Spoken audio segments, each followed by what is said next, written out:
Welcome to SandCity Sports. I am your host, the Cape Cod Kid, artist formerly known as Andre King, and we are back again to bring you all the sports and current events news stories that you need to know. Folks, you can see we have a special guest. My dear friend, Mr. Alex Barros, is here. Thank you, Andre, for having me this evening. I appreciate it. More than happy to have you on the show. Alex is here for a number of reasons.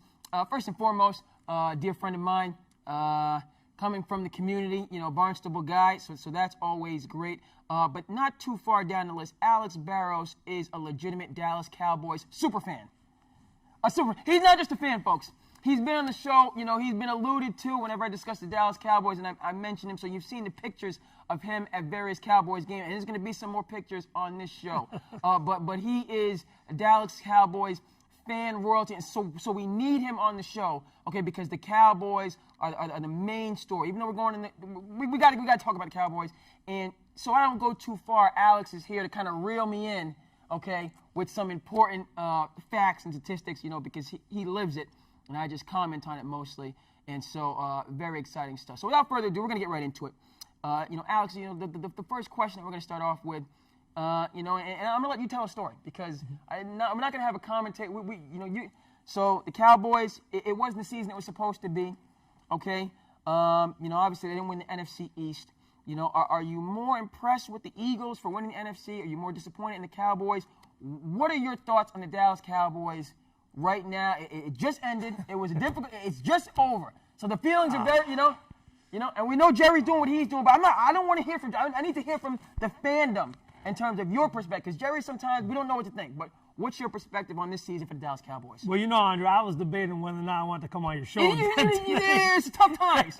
It's tough times for Cowboys fans. Once again, 23 years, Amita Roxy, team lets me down again. It's tough being a Cowboy fan. Being in New England, grew up as a Cowboy fan ever since I was 9. Okay. Always admired them. Loved everything. Back in the days, they were the only thing that was on TV back then. I didn't realize. We didn't have the ESPN. That's we true. didn't have this. We had the NBC and so forth. Yeah. And the Cowboys are always on there. So, being a diehard Cowboy fan, it hurts me to say that we will not be playing next week.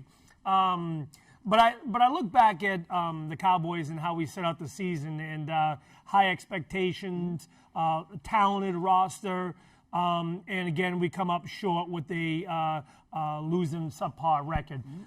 So I would definitely, for me personally, I would definitely have to say it's disappointing that the Cowboys are not in the mix when we start talking about the 2019-2020 playoffs in the NFL.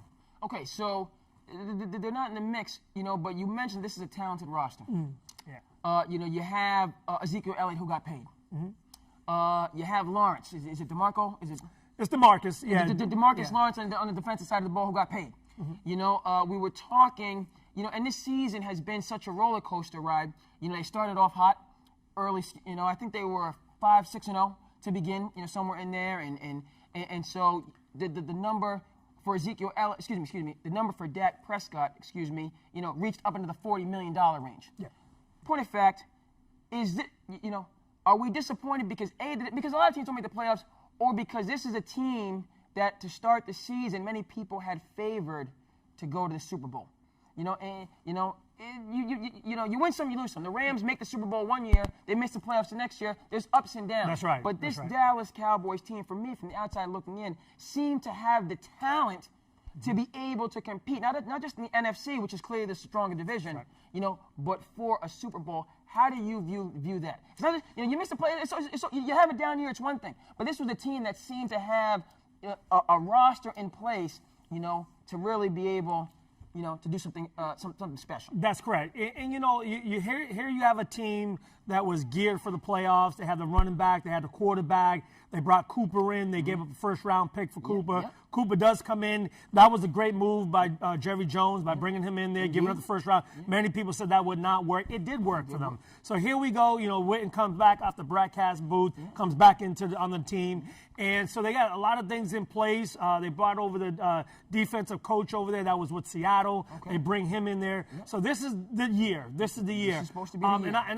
So let's go back and look at it. They're a 500 team against teams that had a winning record, a winning percentage, they were 0-5 against. That's not good.